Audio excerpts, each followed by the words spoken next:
안녕하세요. 출근하자마자 하루 10분 영어 독서입니다. 26페이지입니다. And of course, it will stay this way. I have not met one single climate activist who is fighting for the climate for money. The idea is completely absurd. Furthermore, I only travel with permission from my school and my parents pay for tickets and accommodation.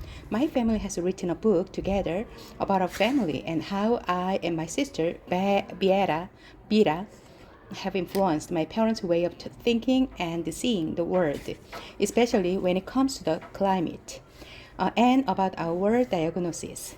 The book was due to be released in May 2018. But since there was a major disagreement with the book company, we ended up changing to a new publisher, and so the book was released in August the same year instead. Before the book was released, my parents made it clear that their possible profits from the book, Sunar Hayat, Scenes from the Heart, will be going to 8 different charities working with the environment, children with diagnosis, and animal rights. And yes, I write my own speeches, but since I know that what I say is going to reach many people, I often ask for input. I also have a few scientists and I frequently ask for help on how to express certain complicated matters. I want everything to be absolutely correct so that I don't spread incorrect facts or things that can be misunderstood. Some people mock me for my diagnosis, but Asperger is not a disease, it's a gift. People also say that since I have Asperger, I couldn't possibly have put myself in this position. But this is exactly why I did this, because if I would have been normal and social, I would have organized myself in an organization or started an organization by myself. But since I am not that good at socializing, I did this instead.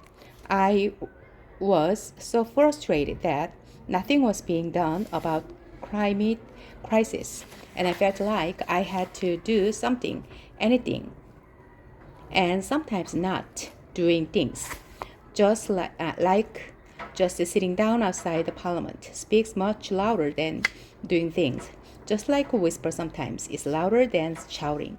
Also, there is one complaint that I sound and write like an adult, and to that, I can only say, don't you think that a 16-year-old can speak for herself? There are some people who say that I oversimplify things.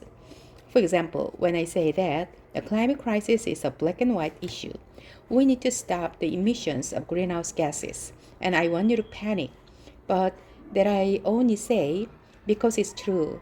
Yes, the climate crisis is the most complex issue that we have ever faced, and it's going to take everything from our part to stop it.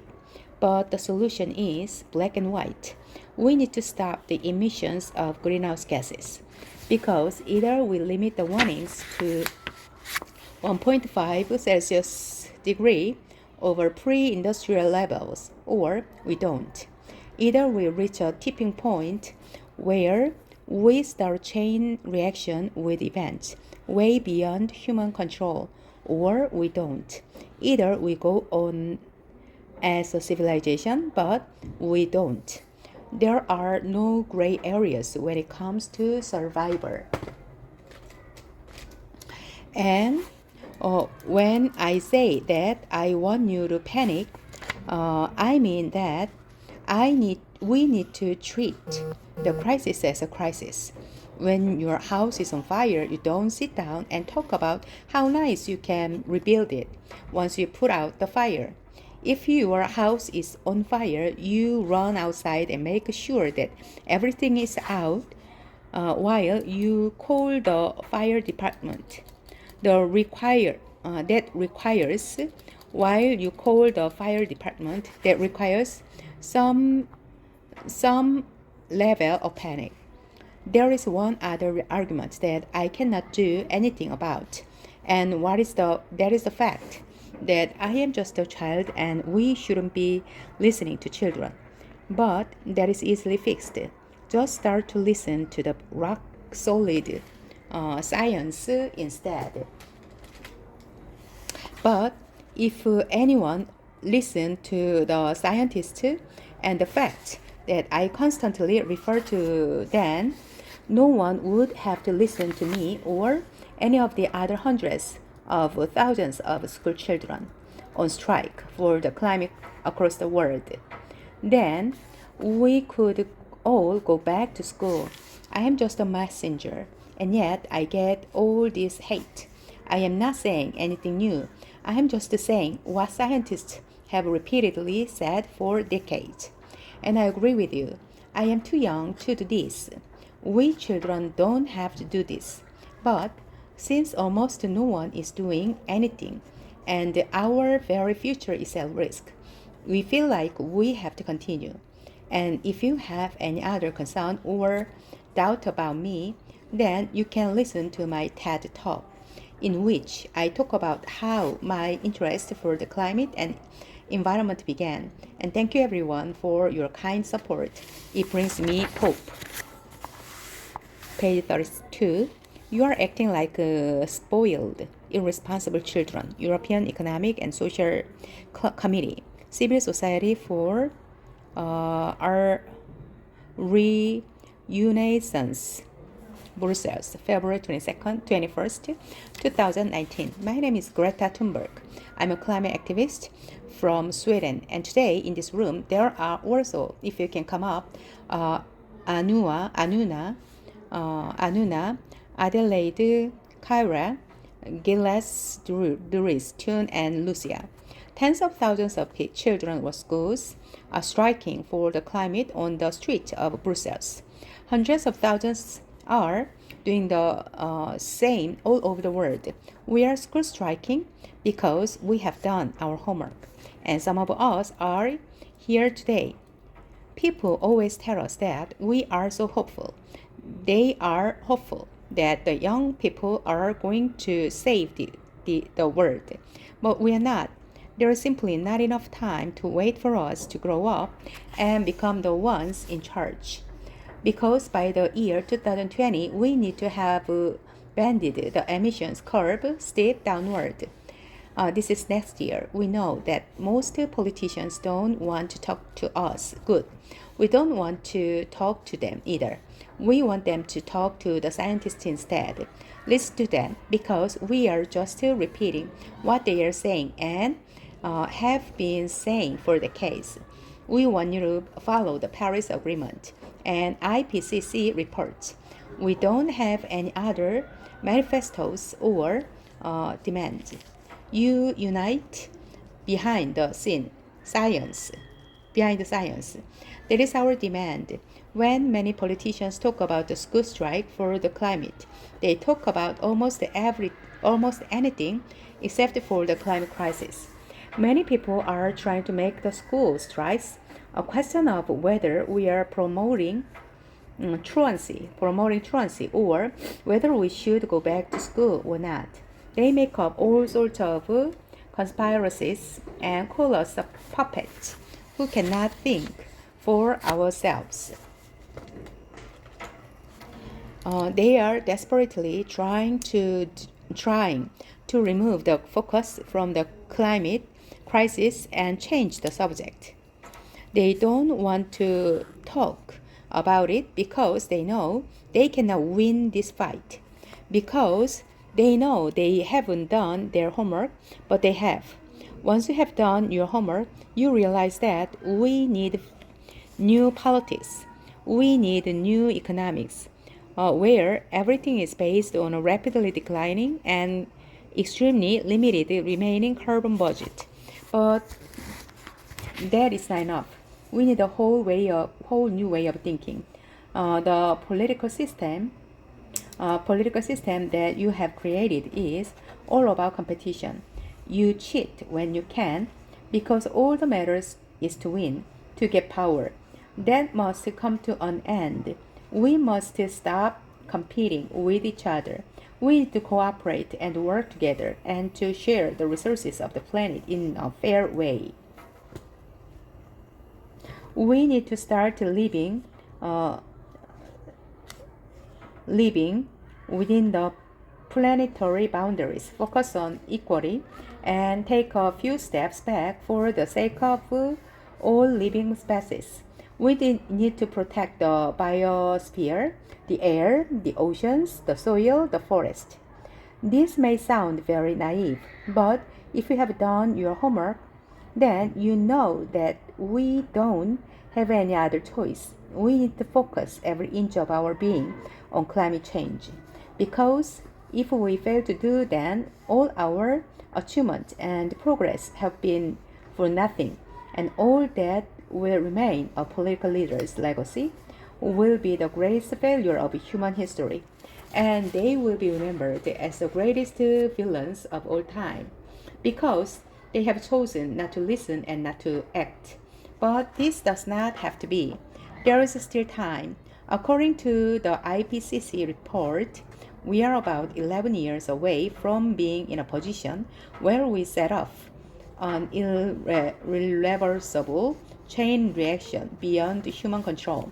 To avoid that unprecedented change in all aspects of society, actions need to have taken place within these coming decades, including a reduction of our CO2 emissions by at least 50% by the year 2030. And please note that those numbers do not include the aspect of equity, which is absolutely necessary to make the Paris Agreement work on a global scale, nor do they include tipping points for or feedback loops like the extremely powerful methane gas released from the thawing Arctic permafrost. They do, however, include negative emission techniques on a huge planetary scale that is yet to be invented, and that many scientists fear will never be ready in time and will anyway be impossible to deliver at a scale of assumed. We have been told that EU intends to improve its emission reduction targets. In the new target, the EU is proposing to reduce its greenhouse gas emissions to 45% below 1990's level by 2030. Some people say that is good or that is ambitious, but this new target is still not enough to keep global warming below 1.5 Celsius degree. This target is not sufficient to protect the future for children growing up today. If EU is to make its fair contribution to staying within the carbon budget for the 2.2% 2 Celsius degree limit, then it means a minimum of 80% reduction by 2030, and that includes aviation and shipping. So it is around twice as ambitious as the current proposal. The actions required are beyond manifestos or any party politics. Once again, they sweep their mess under the carpet for our generation to clean up and serve. Some people say that we are fighting for our future, but this is not true. We are fighting for our future. We are fighting for everyone's future. And if you think that we should be in school instead, then we suggest that you take our place in the street, striking from your work, or better yet, join us so it can speed up the process. And I am sorry, but saying everything that will be all right while continuing doing nothing at all is just not hopeful to us. In fact, it is the opposite of hope. And yet, this is exactly what you keep doing. You cannot just sit around waiting for hope to come. You are acting like spoiled, irresponsible children. You don't seem to understand that hope is something you have to earn.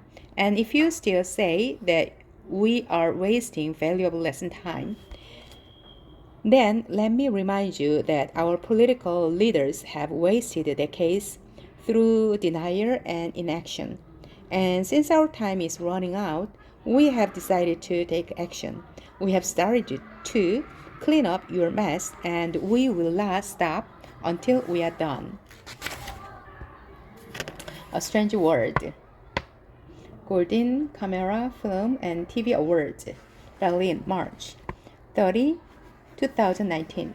I dedicate this award to the people fighting to protect the Hambach forest and to activists everywhere who are fighting to keep the fossil fuels in the ground. We live in a strange world where all the United Science tells us that we are about 11 years away from setting off the irreversible chain reaction way beyond human control that will probably be the end of our civilization as we know it. We live in a strange world where children must sacrifice their own education in order to protect against the destruction of our future, where the people who are contributing the least to the crisis are the ones who are going to be affected the most. Well, politicians say it is too expensive to save the world, while spending trillions of euros subsidizing fossil fuels.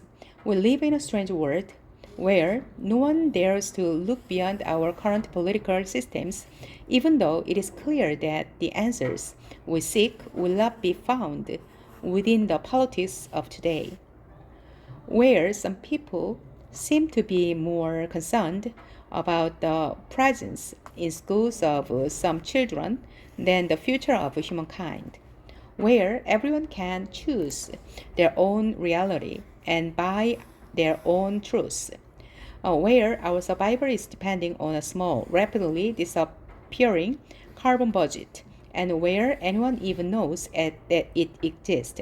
We live in a strange world where we think we can buy or build our way out of crisis that has been created by buying and building things, where a football game or a film gala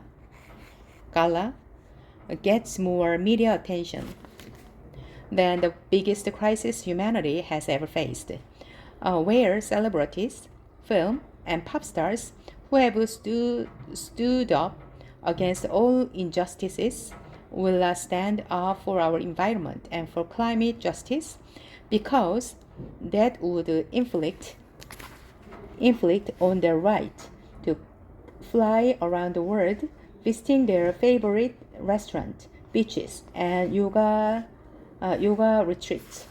Avoiding catastrophic climate breakdown is to do the seemingly impossible, and that is what we have to do. But here is the truth. We can't do it without you in the audience here tonight. People see you celebrities as God. You influence billions of people. We need you. You can use your voice to raise awareness about this global crisis. You can help turn individuals into a movement. You can help us wake up our leaders and let them know that our house is on fire. We live in a strange world, but it is the world that my generation has been handed. It is the only world we've got. We are now standing at a crossroads in the history. We are failing, but we have not yet failed. We can still fix this. It is up to us.